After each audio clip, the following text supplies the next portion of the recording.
Composer Gloves here, and today we are going to be talking about figure bass. What is this? It's a method for analysis to you. Back then, it was a method for improvisation and money saving. So back in the day, if you were like a composer and you wanted your piece to be played, well, you could choose to pay someone to write out a bunch of copies of the music for all the bass players, or you could just write out one set of bass music and then you could write out harmonies or a system to derive the harmonies for other players like the piano player so that they can play out parts at the same time to make your music more interesting. It was also used for improvisation. We're going to talk about this. So what is figure bass? Figure bass these days is used for analysis, harmonic analysis, and it is a method of it's a method of improvisation. It describes the relationship inside chords. So we've been talking about triads and sevenths and all this jazz. Let's talk about figure bass now and how we can sort of become even more aware of what's going on. So here we go. We'll put on some bass notes. So it is a bass figure bass. So we should put down some bass. This back then, man, this was sexy. You had a hit. This was going to be a hit. Okay, so we have C, blah, blah, blah, blah, blah. We're moving in bass clef. And what we need to be now, let's say that we have some figure bass going along with these things. So let me select a note and write out some figure bass. So let's just say that we had something like this: 5, 3, and 6, 4, and nothing. And then let's say that we had something weird like Control 8. Control 8 should do that. It's not doing it. Just a sec. I know it's in here. Yeah, it's control. Oh, is it control +8? I don't know. Anyways, then we have like a sharp, like sitting all by its lonesome, like some weird thing. Let's make this a little bit easier to work with. Let's make this an E again. So let's say that this is what we've been given, and this is the bass line, and this is the figure bass that goes with it. One quick note, you'll never see this. We'll explain why, but this is here to illustrate a point, and it means the same thing as it not being there at all. So what is figure bass? So we've been given the bass note because all the bass players are going to be playing it. And so now we derive everything from the bass note. One thing to note is that the figure bass operates inside the key. It is diatonic unless otherwise specified, i.e. by a sharp or flat sign. So, or a slash, which there's various things that go on here. But anyways, so we're given the bass, we need to derive it from there, and of course it's diatonic. So that will answer questions as you go along, hopefully, about whether or not it's major or minor. So first we are given a C, and then we are given a 3 and a 5 underneath this C here. It's just like, okay, what does this mean? Well, it means you need to play a third and a fifth above C. What does that sound like? The C major chord. So let's really quick do that because we're moving in C major. So, well, we've decided to move in C major, not that the key signature dictates it. Certainly it helps point us that direction though. Okay, so we're going to put in a C, E, G, and get rid of one of these C's. Okay. All right. So there we go. We have a C major chord. And what's so cool about this C major chord? Well, we got it from only the C. Now there's another thing you need to be aware of. Let's say, for example, so we have 3 and 5, and some composers actually said what they wanted, but you could play compound intervals if you so desired. So you could play a 10th, and that would be the same thing as a third plus an octave. So you could do that. Or for the 5th, because we were given a 5, you could play a 12th. And so that would be the same thing as a third plus a 5th. So yes, those are all options available to you. So that is the figure bass for this first note. So if you're the piano player, we can do all these cool things. Now let's come over here. So here we are given a D, and we need to play a fourth above D, and of course it's going to be diatonic. So we go 1, 2, 3, 4. And we put it there, and then it wants a 6. So 4, 5, 6. So here we are being told to play, hey, wait a second, that's a G major chord. That is not a D minor chord, even though it starts with D in the bass. It is an inversion. So here we've got a G major second inversion, and that's actually what 6/4 is used for. It's used for the second inversion. We'll talk about that in a second. Now we have all I want you to grasp right now, because I know I just blew through a bunch of stuff if you're not totally like you should be, because I've covered it, but This, we're just counting intervals off. So here though, we aren't given anything. What does this mean? Well, it's an implied triad. So here's our base note, and you just put down a triad. Now you're also expected to be a little bit of you should deduce things, like for example, this is a C, and occasionally when nothing is given, you were expected to understand that, hey, this is an E minor chord. That might not be totally likely. It may be more likely that this is a C first inversion. Sometimes as a weird, normally they'd put a 6 down here though to give you a hint. They would put a 6 for the first inversion. Well, we'll talk about that in a second. But occasionally there's just weird exceptions that went on back then. Today though, you'd be expected to put a 6 down. Okay, so now we have here we've got just a sharp sign. Well, what the junk does this mean? Well, this means that we still make a triad, but now this note is a sharp, which there are sharps in here over yonder somewhere. Here we go. Sharp note. I'm still new to this. Pretend the sharp is still there. And we want this to be sharp. Oh my gosh. All right. I need to research better on how to do this. So anyways, if there's a sharp just floating down there, it always refers to the third. So the third is sharp. Now, if you ever have to sharp or flat the fifth, you will see for a sharp, you will see a flat sign. Let's go back to our figure base text here. So for a third, let's do this one more time. For a third, you will see a sharp sign. A flat sign. So let's say or a fifth. So sometimes you'll see a flat 5. This just simply means flat the fifth. So lower the fifth a half step. Or you will see sometimes a 5 with a line through it. This means sharp the fifth or raise it a half step. Okay, so whenever you see a line through it, you'll see there's tons of other symbols too. There's just loads of them. So these various symbols, there's reasons that they look this way. But in general, the most straightforward way you're going to want to do things is you will just simply put a flat or a sharp next to the interval you want flat or sharp. Now let's talk about a couple conventions. Well, let's talk about inversions real quick. Let's do inversions first. Okay, so now we talked about how in figure base, if you want to say, just a triad, you just simply say nothing and it will be assumed.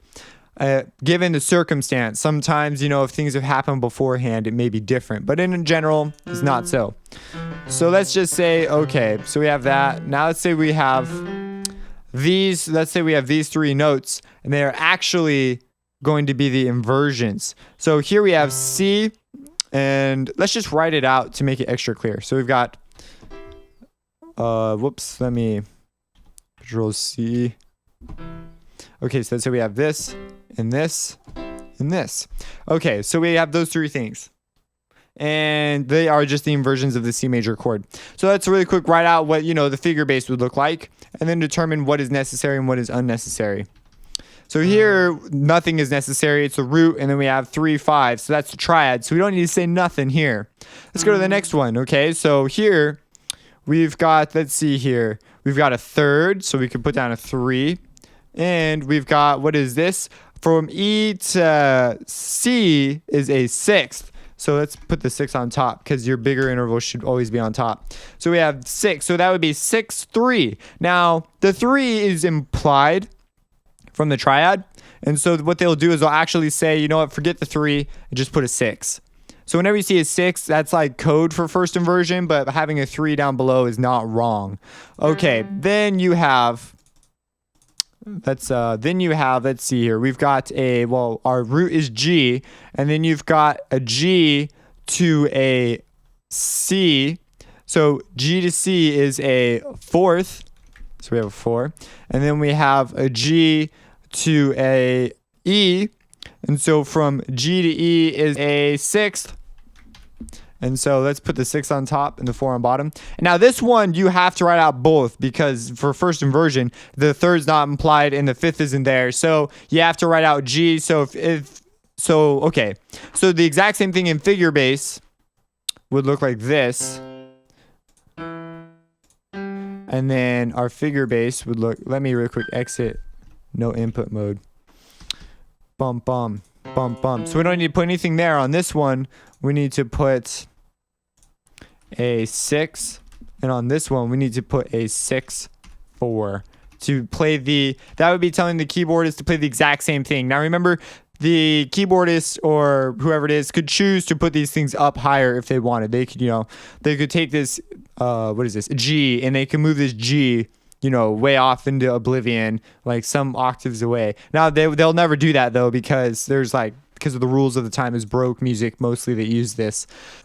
All right, now let's go over a couple other sort of weird sort of examples. So we just did inversions, and now let's talk about, what are some things, some other sort of things, because you saw all those symbols. So there's one thing that you can do. So let's say that you have like let's just say you have a C down here, and you want the C to do something like this. Like you're going to change intervals here, whatever. But you want let's say you have a 4. So you have a 4.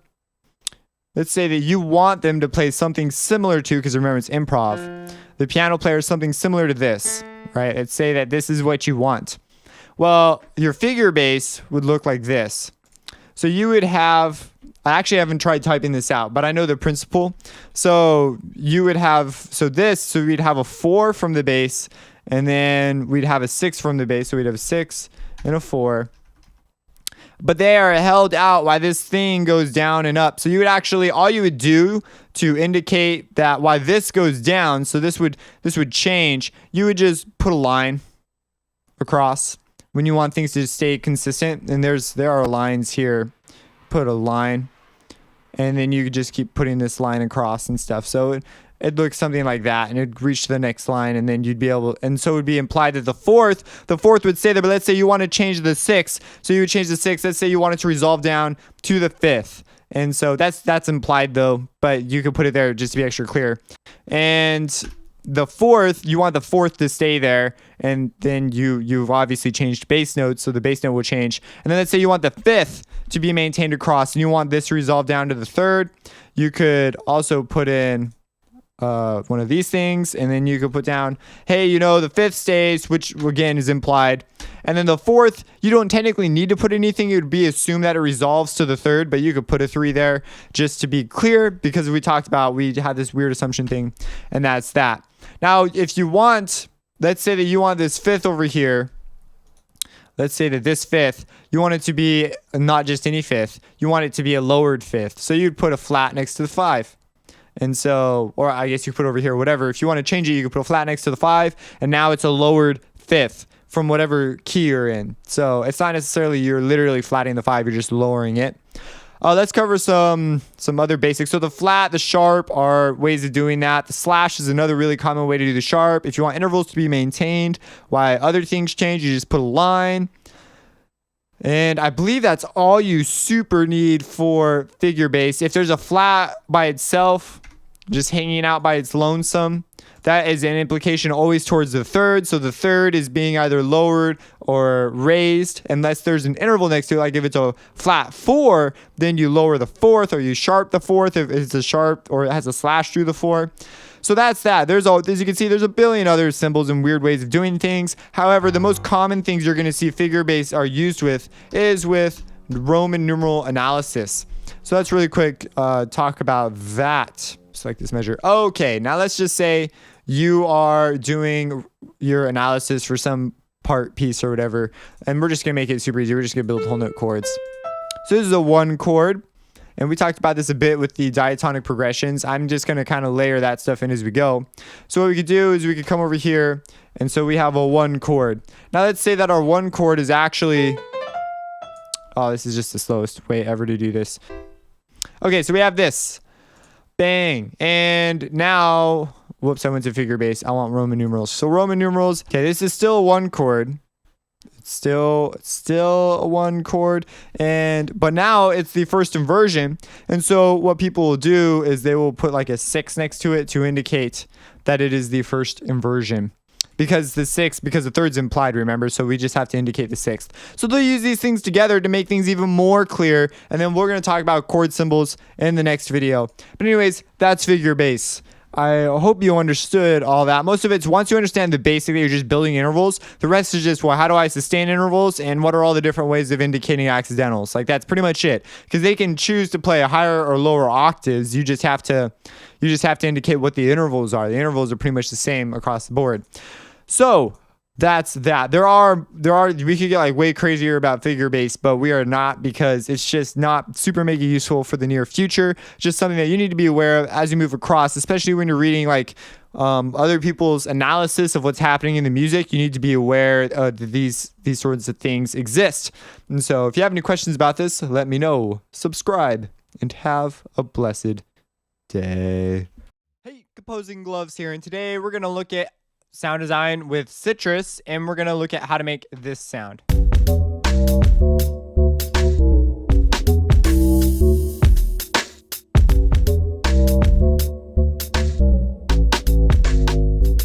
You may prefer it dry.